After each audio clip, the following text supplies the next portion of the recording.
那你进一步为大家紹介，那是突然醒目嘅王牌書，從事是學業樂，主修聲樂，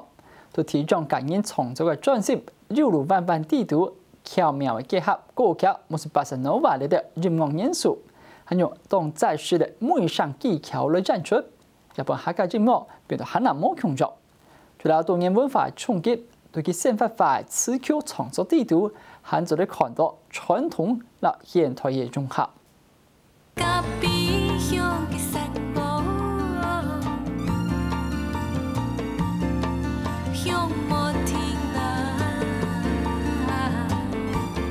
聽起來輕鬆又有節奏感，彈下彈嘅彈動人唔到啲，就像啲兩人嘅下組指頭落前路線，我就係熱天暗部點情嘅氣氛突風。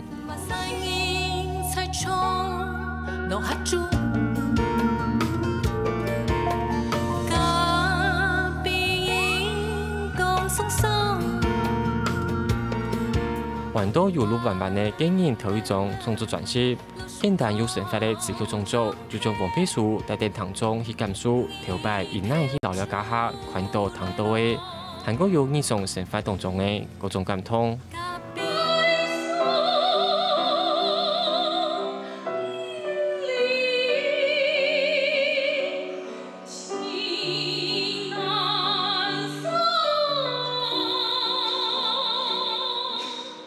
從細後傳統使用音樂嘅黃皮書，到大學時時接觸到客家歌曲，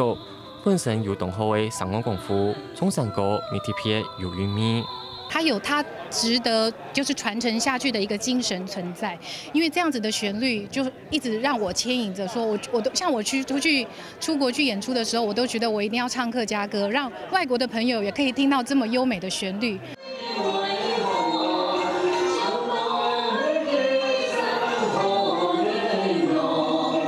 世界擺代表台灣去國外傳揚客家歌謠，每次同3萬人客家舞台戲團合作，黃皮書對傳承客家音樂有動態嘅使命感，藝術家創作同歌唱表現就有同層嘅客家情感。我們現在其實很多創作人，他們會採用以前傳統的歌曲當做素材，就是譬如說像老山歌、山歌子、平板跟小調一些旋律，或者歌詞也好，把它拿來創作到新的曲子裡面。那這樣子呢，是不是就可以讓年輕的人從不一樣的音樂角度來欣賞到傳統的歌曲？黃皮書行音樂一條路，經過嘅對古典到傳統，這個對傳統行到流行嘅加種轉變。傑出嘅動翻譯頭一種經驗創作，做咗對呢位金票獎，每強調會在繼續打拼，希望打幫流行音樂，為民眾來感受客家音樂特別嘅韻味。客家新聞分析分清楚，綜合報道。